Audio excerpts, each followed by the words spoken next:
Welcome to AP 13 news. నేను సుధా. బులెటిన్ల ముందుగా headlines.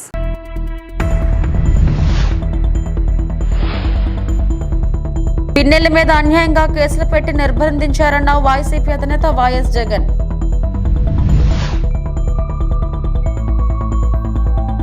Railway Koduru పట్టణంలో ఘనంగా అల్లూరి సీతారామరాజు జయంతి వేడుకలు.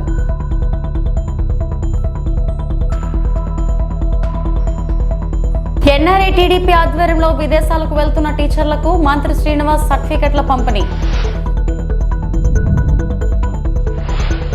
ఏపీ రాజధాని అమరావతిపై శ్వేతపత్రం విడుదల సందర్భంగా మీడియా ప్రతినిధులు అడిగిన పలు ప్రశ్నలకు సీఎం చంద్రబాబు సమాధానాలిచ్చారు.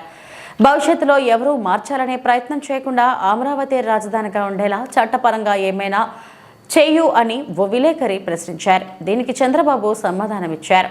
అది ఖచ్చితంగా ఆలోచించాల్సిన అంశమేనని చెప్పారు. At the helm of affairs లో ఉన్నా నేను ఎవరిని చూడలా. First time I'm seeing a different politician. మీరందరూ అర్థం చేసుకోవాలి. ఎవడు రాలా. అలాంటి తిక్క వాళ్ళ దగ్గర పిచ్చోళ్ళ దగ్గర కూడా రాష్ట్రాన్ని కాపాడడానికి ఏం చేయాలో ఆలోచించాలి. ఇప్పుడు not only for Andhra Pradesh, it is a case study for the country. దేశానికి కూడా ఒక కేస్ స్టడీ ఇది. ఇప్పుడు రెండోది, ఓసారి బాధేస్తుంది. నా ఇంటెన్షన్స్ ఆర్ గుడ్. ఓసారి నా ఇంటెన్షన్స్ ప్రజలు అర్థం చేసుకునేట్టుగా నేను చెప్పలేకపోవడం కూడా నా తప్పు కావచ్చు. లేకపోతే వాళ్ళు కూడా ఓసారి ఎమోషనల్ గా డిస్టర్బ్ కావచ్చు. అల్టిమేట్ గా రిజల్ట్ ఇస్ సేమ్. నేను సఫర్ అయ్యా, రాష్ట్రం సఫర్ అయింది, అందరం సఫర్ అయ్యాం. హైదరాబాద్ కూడా మీరు ఒకసారి చూస్తే, నేను ఆ రోజు 2004లో కానీ హైదరాబాద్లో కానీ కంటిన్యూ అంటే ఇంకొక లెవెల్కి వెళ్ళిపోయింది. అది మళ్ళా 10 ఏళ్లు పట్టింది. ఈ రాష్ట్రం కూడా 5 ఏళ్లు కానీ కంటిన్యూ అంటే కంటిన్యూటీ ఆల్వేస్ క్విక్ రిటర్న్స్ వస్తాయి, ఫాస్ట్ గ్రోత్ వస్తుంది, బెటర్ ఎకానమీ ఎస్టాబ్లిష్ అవుతుంది.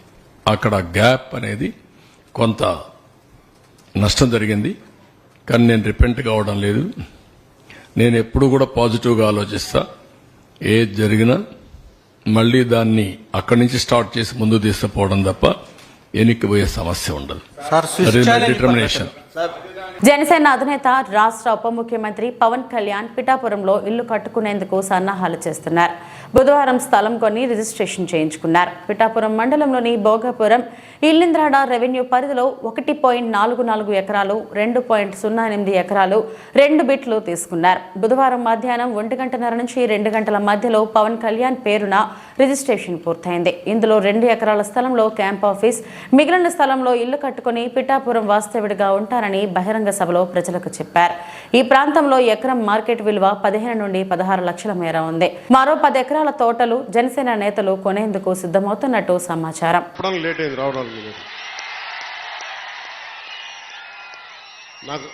నాకు ఒక్కటే, నేను మీకు అండగా ఉండే వ్యక్తిని.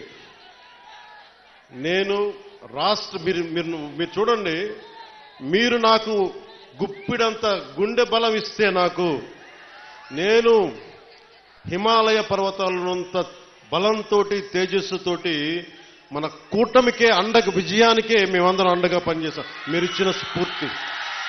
మీరు యువత ప్రతిసారి నలిగిపోతా ఉన్నారు. మన వెళ్తా అన్నా మాకు ఉద్యోగాలు లేవు, ఐటీ పరిశ్రమలు తీసుకురా అన్నా, మాకు పరిశ్రమలు తీసుకురా.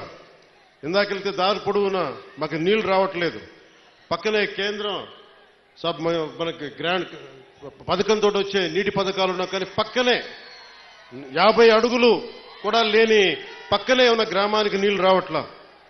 వీటి వెనక కావాల్సింది అధికార యంత్రాంగాన్ని కొంచెం ప్రేమగా మాట్లాడి, బాధ్యతగా మాట్లాడి, గౌరవంగా మాట్లాడే పనిచేసే నాయకత్వం కావాలి. నేను అధికారులకి, మన నాయకులందరికీ ఒకటి చెప్పాను.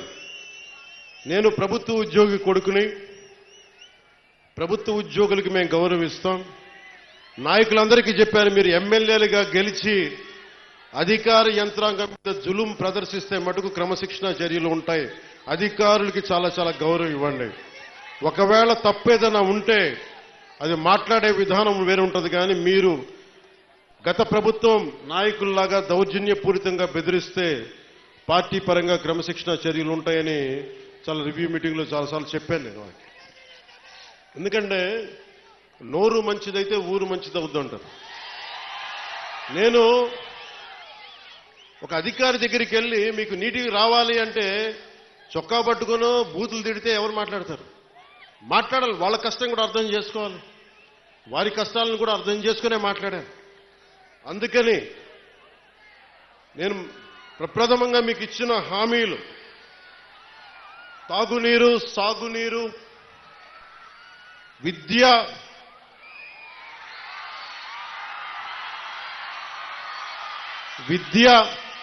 వైద్యం, ఉపాధి అవకాశాలు. ముఖ్యంగా తాగునీరుకు సంబంధించి కేంద్ర జల్ జీవన్ మిషన్ ఎన్ఆర్ఐ తెలుగుదేశం ఆధ్వర్యంలో విదేశాలకు వెళ్తున్న టీచర్లకు మంత్రి కొండపల్లి శ్రీనివాస్ గారు సర్టిఫికెట్ల పంపిణీ చేశారు. ఎన్టీఆర్ భవన్, అమరావతి నుండి ప్రత్యక్ష ప్రసారం. And trainee groups.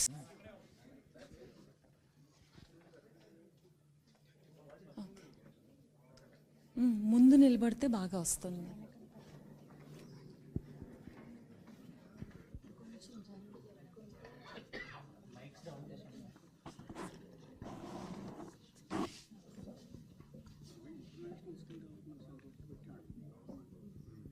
I now call upon the names of the recipients of the offer letters. Saujanya Veeravalli,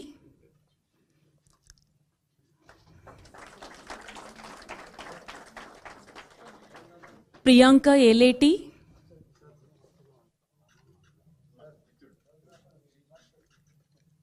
Aruna Parvataneni,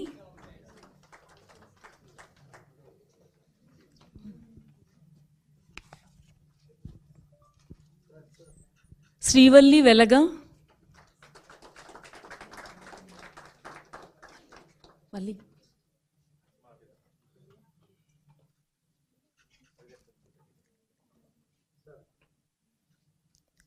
Preeti Tirumal Reddy,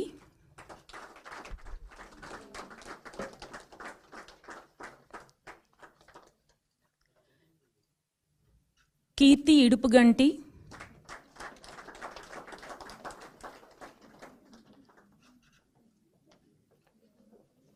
Durga Bhavani Merupula,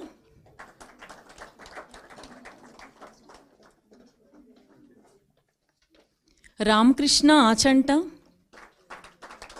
oh sorry, Ramya Krishna, I'm sorry, Ramya Krishna Achanta, Purna Oja,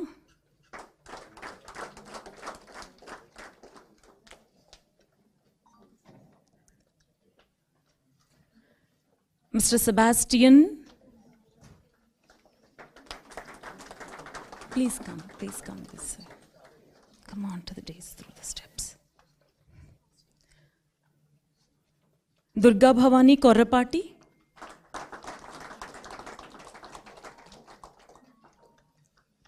Alekhya Devisetti,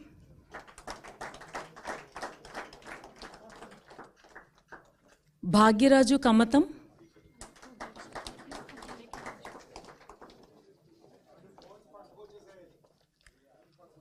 Shyam Sundar Ponnam,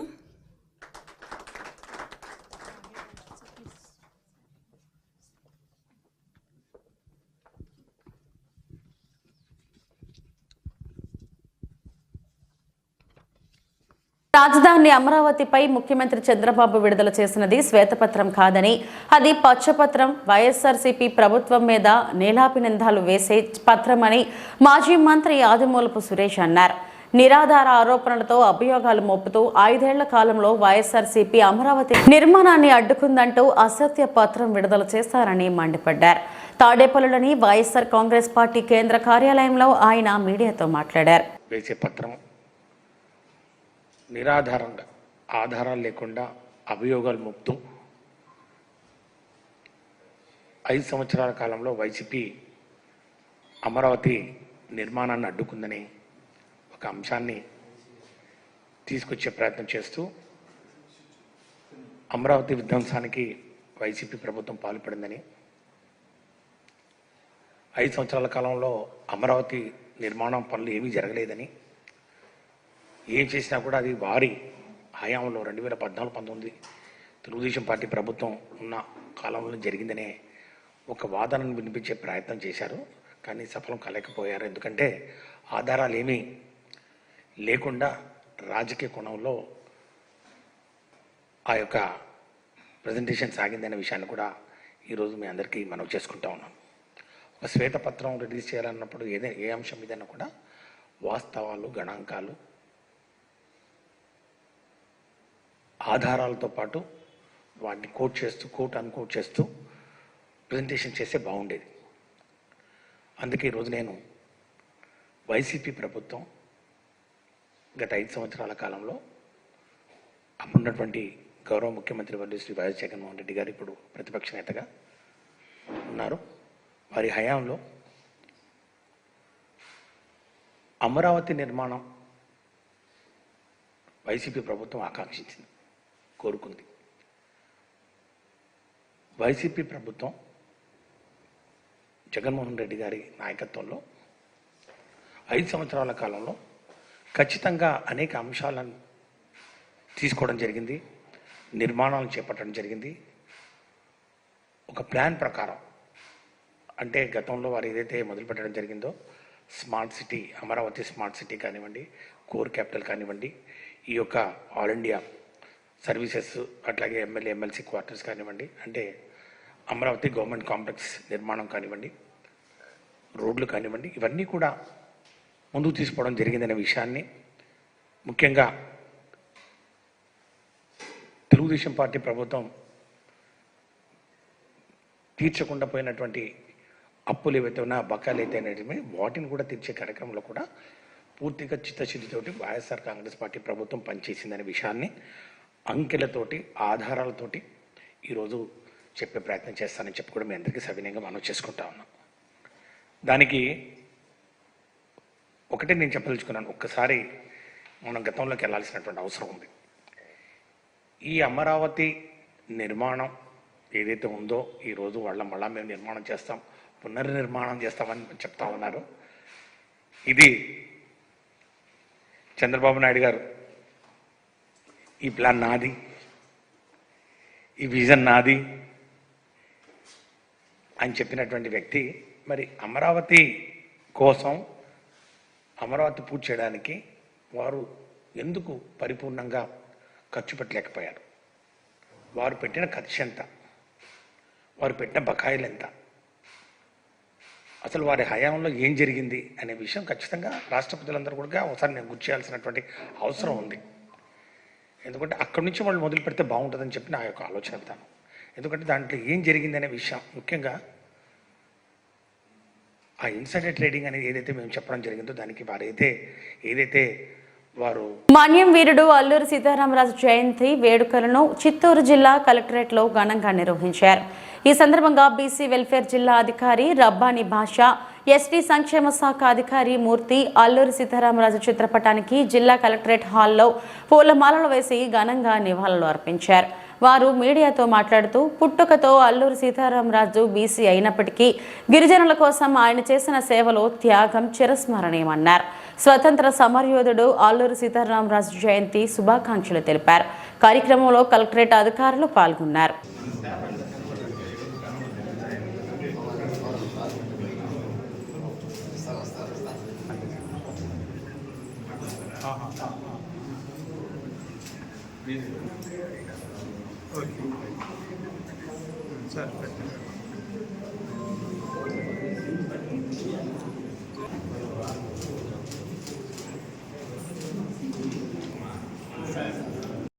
జయంతి సందర్భంగా అందరికీ శుభాకాంక్షలు తెలుపుతూ, మన మన్యం వీరుడైన అల్లూరి సీతారామరాజు ఆయన పుట్టుకతో BC అయినప్పటికీ tribal కోసం ఆయన లాస్ట్ ప్రాణం ఉండేంత వరకు కూడా కష్టపడి ట్రైబల్ స్వేచ్ఛ కోసం, భారతదేశ స్వాతంత్రం కోసం పోరాటం చేసిన అల్లూరి సీతారామరాజు జయంతి సందర్భంగా అందరికీ శుభాకాంక్షలు తెలుపుకుంటున్నాను.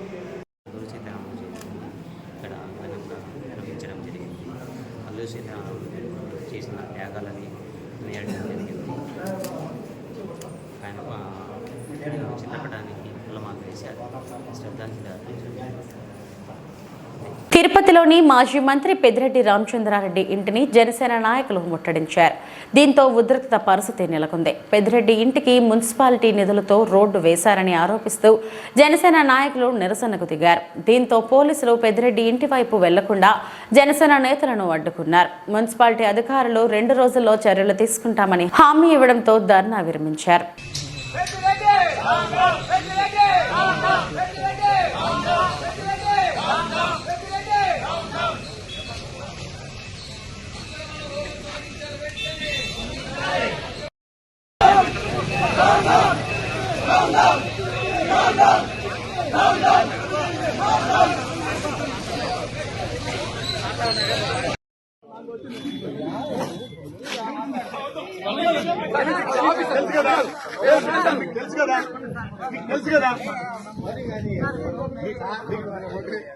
ఇంజనీరింగ్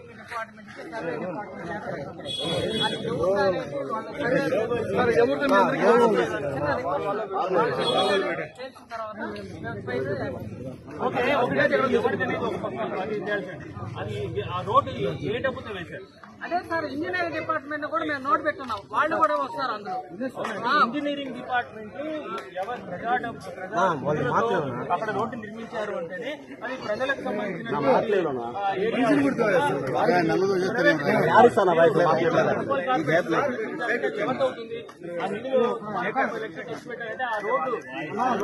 భూమి ఎంత అవుతుంది సార్? అదే అందుకోసమే మన ఇంజనీరింగ్ డిపార్ట్మెంట్ మా అంటే మున్సిపాలిటీ పిన్నెల్లి మీద అన్యాయంగా కేసులు పెట్టి నిర్బంధించారన్నారు వైసీపీ అధినేత వైఎస్ జగన్. రాష్ట్ర వ్యాప్తంగా వైసీపీ నాయకులపై దాడులు చేస్తున్నారని ఆరోపించారు. నెల్లూరు సెంట్రల్ జైల్లో మాజీ ఎమ్మెల్యే పిన్నెల్లి రామకృష్ణారెడ్డిని పరామర్శించారు వైసీపీ అధినేత వైఎస్ జగన్. అనంతరం మీడియాతో సమావేశం ఏర్పాటు చేశారు. ఎన్నికల సమయంలో పెట్టిన కేసులో జ్యుడిషియల్ కస్టడీలో ఉన్న వైసీపీ మాజీ ఎమ్మెల్యే పిన్నెల్లి రామకృష్ణారెడ్డిని పరామర్శించేందుకు నెల్లూరు వచ్చారు వైఎస్ జగన్. పిన్నెల్లి రామకృష్ణారెడ్డి మీద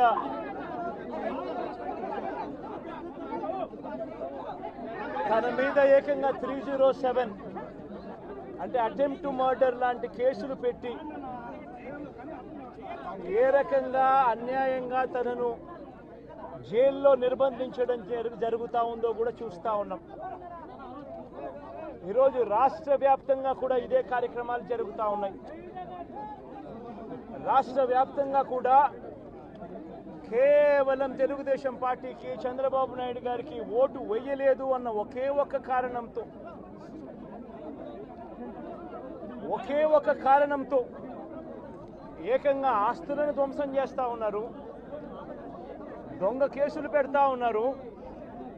వీళ్ళే కొడతారు, మళ్ళీ వీళ్ళే అటువైపున ఉన్న వారి మీద వాళ్ళు కొట్టారు అని చెప్పి కేసులు పెడతారు. ఇంతటి దారుణంగా ఈరోజు రాష్ట్రంలో పరిపాలన సాగిస్తూ ఉన్నారు.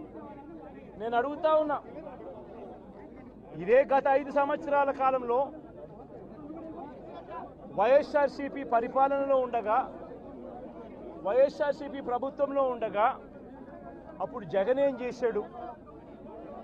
కులం చూడలేదు, మతం చూడలేదు, ప్రాంతం చూడలేదు, చివరికి ఏ పార్టీకి ఓటు వేశారన్నది కూడా చూడకుండా ప్రతి పథకము ప్రతి మనిషి కూడా అర్హత అన్నది మాత్రమే ప్రామాణికంగా తీసుకుని ప్రతి ఇంటికి డోర్ డెలివరీ చేసిన ప్రభుత్వం వైఎస్ఆర్సీపీ ప్రభుత్వందైతే, జగన్మోహన్ రెడ్డి ప్రభుత్వందైతే ఈరోజు కేవలం తెలుగుదేశం పార్టీకి ఓటు వేయలేదని, కేవలం చంద్రబాబు నాయుడు గారికి ఓటు వేయలేదని, కేవలం ఓటు వేయలేదన్న ఒక్క కారణంతో ఆస్తులు ధ్వంసం చేస్తూ ఉన్నారు, మనుషులను కొడతా ఉన్నారు, కొట్టి మరి కేసులు పెడతా ఉన్నారు. ఇంతటి అన్యాయంగా రాష్ట్రాన్ని రావణ కాష్టం చేస్తూ ఉన్నారు.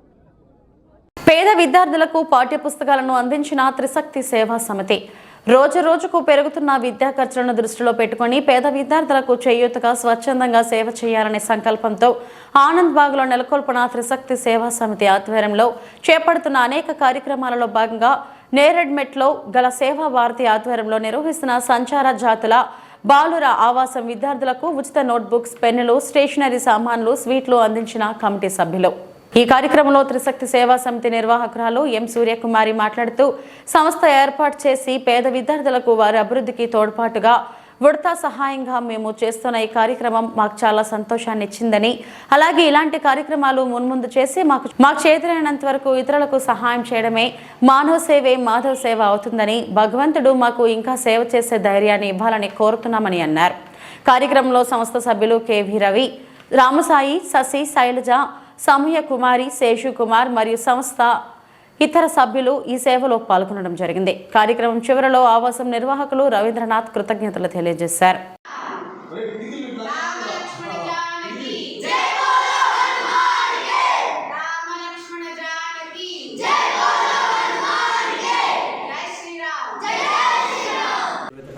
బీసీలకు కానీ, ఎస్సీలకు కానీ, ఎస్టీలకు కానీ ఏవి కూడా వీళ్ళకి అందవు.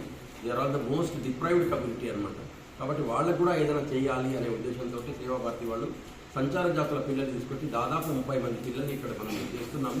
వీళ్ళందరూ కూడా నేరేడ్పేట గవర్నమెంట్ స్కూల్లో జాయిన్ చేశాము. వీళ్ళందరూ కూడా తరతరాలుగా చదువు ఉండదన్నమాట. వీళ్ళందరూ కూడా సంచారం చేస్తూ మన ధర్మాన్ని, దేశాన్ని కాపాడుతూ ఉండేవారు వీళ్ళంతా. కాబట్టి ఇక్కడ ఇటువంటి ఆవాసం 2 సంవత్సరాలు అయింది. ఆ ప్రతి సంవత్సరం కూడా ఒకరు దాతలు వచ్చి వాళ్ళు చేస్తుంటారు. గవర్నమెంట్ నుంచి మనకేమీ కోఆపరేషన్ ఏం లేదు. లాస్ట్ టైం కూడా త్రిశక్తి సేవా సమితి వాళ్ళు అందరికీ ఇచ్చారు. ఎందుకంటే అన్ని దానాల కంటే విద్యాదానం గొప్పది అంటారు. పిల్లలందరూ కూడా చదువుకొని పెద్దవాళ్ళు అయిన తర్వాత దానికంటే సార్థకత ఏముంటుందని స్వామి వివేకానంద చెప్పినట్టుగా they alone live who live for others, the rest are more dead than alive అంటారు. కొంత లాభము కొంత మానవు, పొరుగు వారికి తోడ్పడవై, దేశం అంటే మట్టి కాదు, ఈ దేశం అంటే మనుషులు అన్నట్టుగా వారు కూడా కొంత తీసుకుని మనం కూడా మనకే కాకుండా సమాజానికి, దేశానికి కూడా మనం చేద్దామనే ఉద్దేశంతో ఇక్కడికి వచ్చారు. వారందరికీ కూడా సేవా భారతి తరఫున, ఈ సంచార జాతుల బాలుల ఆవాసం తరఫున ధన్యవాదాలు తెలుపుకుంటున్నాను. అమ్మ తప్పకుండా రండి. 30 మంది పిల్లలు ఉన్నారు. మీరందరూ కూడా మీ తోడ్పాటు అందించవలసిందిగా కోరుకుంటున్నాను. కుమార్ గారి ఆధ్వర్యంలో ఈ బుక్స్, వారికి బట్టలు, అలాగే పెన్సిల్స్, పెన్నులు, చాక్లెట్స్ ఇవన్నీ ఉంటుంది. దీంట్లో ఎటువంటి స్వార్థం కానీ ఏమీ లేదు. ఇక్కడ అందరూ కూడా వాలంటీర్గా చాలా చక్కగా చేస్తున్నారు. వచ్చిన వారందరికీ ధన్యవాదాలు. అలాగే మాకు సహకరించిన వారందరికీ కూడా ధన్యవాదాలు తెలియజేస్తాము. ఇది నేరేడ్పేట క్రాస్ రోడ్స్ దగ్గరగా ఉంది. ఈ ఆర్గనైజేషన్ని సేవా భారతి వాళ్ళు నిర్వహిస్తున్నారు. ఇప్పుడు మా సంస్థ పేరు త్రిశక్తి సేవా సమితి. ఈ సంస్థ వాళ్ళు ఎన్నో సంవత్సరాలుగా సహాయపడాలనే ఉద్దేశంతో ఇలా బాలుర హాస్టల్స్, బాలికల హాస్టల్స్, చదువుకునే విద్యార్థులు ముఖ్యంగా, అలాగే విద్యార్థులకే కాకుండా ఇతర మన జనజాతి కూడా ఎక్కడైతే నీడ్ ఉంటుందో, ఎక్కడైతే అవసరం ఉంటుందో వాళ్ళ దగ్గరికి వెళ్ళి ఈ త్రిశక్తి సేవా సమితి మేమున్నామంటూ ముందుకు వచ్చి చేతనైనంత యథాశక్తి సాయం చేస్తూ ఉన్నారు. అది సహాయం అనకూడదు, మానవ సేవే మానవ సేవే మాధవ సేవ అనే దృక్పథంతో ముందుకు వెళుతున్నారు. సూర్యకుమార్ గారు, రవి గారు, సాయి గారు, ఇంకా మహిళా సభ్యులు వీళ్ళందరూ కూడా ఉన్నారు. శైలజ గారు, మీ పేరు శశి గారు, ఇలా ఇక్కడ ఉన్న వాళ్ళ సమయ కుమార్ కార్యక్రమం ఏర్పాటు చేసుకుని ఇలా చేస్తూ ఉంటారు. ఆర్థిక సహాయం కానివ్వండి, బుక్స్ డిస్ట్రిబ్యూషన్ కానివ్వండి, ఏదైనా వస్తు సహాయం కానివ్వండి యథాశక్తి చేస్తూ ఉంటారు. మరి ఈ రోజుల్లో ఇటువంటి సేవా కార్యక్రమాలు చాలా స్వార్థ చింతన లేకుండా చేయడమే చాలా అరుదుగా జరుగుతుంది. అలాంటి సంస్థలో మా సంస్థ కూడా ఒకటి. ఇంకా మిగిలిన పెద్దవాళ్ళు కూడా మాట్లాడతారు ఈ విషయం. ఈ వార్తలు ఇంతటితో సమాప్తం. నమస్తే.